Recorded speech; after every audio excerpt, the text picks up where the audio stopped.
Angka penderita TENKES atau stunting di Provinsi Gorontalo tahun 2022 berdasarkan data survei status gizi Indonesia atau SSGI di angka 23,8%. Jumlah itu masih jauh dari target nasional yang dicanangkan oleh Presiden Joko Widodo sebesar 14% pada tahun 2024.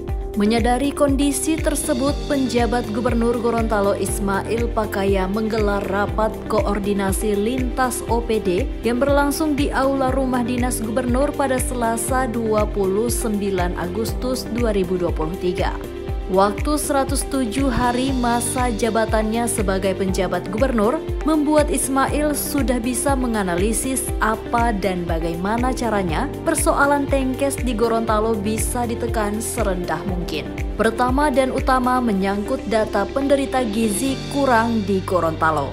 Ismail menilai survei SSGI yang menempatkan Gorontalo di angka 23,8% tidak punya basis data yang memadai.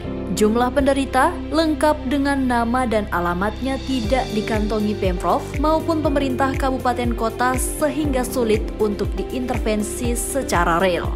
Di sisi lain, sejak 2 bulan terakhir pihaknya meminta Dinas Kesehatan bekerja sama sampai ke Puskesmas untuk memutakhirkan data elektronik pencatatan dan pelaporan gizi berbasis masyarakat. Data ini dinilai lebih akurat karena menyertakan nama dan alamat yang diinput berdasarkan hasil pemeriksaan dan timbang badan di tiap puskesmas. Hasilnya hingga Agustus 2023 didapati ada 4.545 anak penderita TENKES di Gorontalo.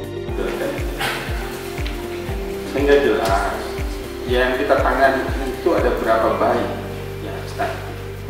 Karena kalau kita tidak ada data yang seperti ini yang kita tangani itu berapa, itu tidak jelas. Yang ada anak stunting itu tidak ingin jadi pengusaha, dibantu oleh Pak Risjo.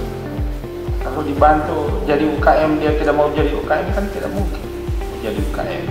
Kalau dia tidak butuh jamban, dikasih jamban sama PU, mungkin apa? Jadi datanya dilengkapi Pak. Saya minta bulan ini selesai datanya. Ia ingin hingga akhir Desember 2023 semua OPD fokus pada TENKES 4.545 orang versi IPPBGM. Ia meyakini jika jumlah ini berhasil ditekan, maka secara otomatis survei SSGI tahun 2024 bisa lebih baik dari tahun ini atau yang masih dalam tahap survei hingga akhir Oktober 2023. Jurus berikutnya yakni mengintegrasikan semua program kerja OPD di pertengahan tahun ini untuk mengintervensi 4.554 penderita TENKES dan keluarganya. Caranya, ia minta OPD terkait mengintegrasikan nama dan alamat penderita TENKES dengan keluarganya yang masuk dalam data terpadu kesejahteraan sosial atau DTKS. DTKS dan data pensasaran percepatan penghapusan kemiskinan ekstrim atau P3KE menjadi penting karena jadi acuan OPD untuk mengintervensi program. Langkah terakhir yang tidak kalah penting yakni berbagi peran dengan pemerintah kabupaten kota. Jumlah 4.545 orang harus dibagi habis antara Pemprov dengan Pemkab dan Pemkot. Setiap Pemda menjadi semacam pengasuh bayi TENKES lengkap dengan laporan jumlahnya dan progres timbang badan setiap bulannya. Selain asupan gizi yang baik melalui penyediaan multivitamin dan makanan bergizi, kebutuhan keluarga penderita TENKES menjadi tanggung jawab OPD lain. Ismail mencontohkan kebutuhan sanitasi menjadi tanggung jawab Dinas PUPR PKP.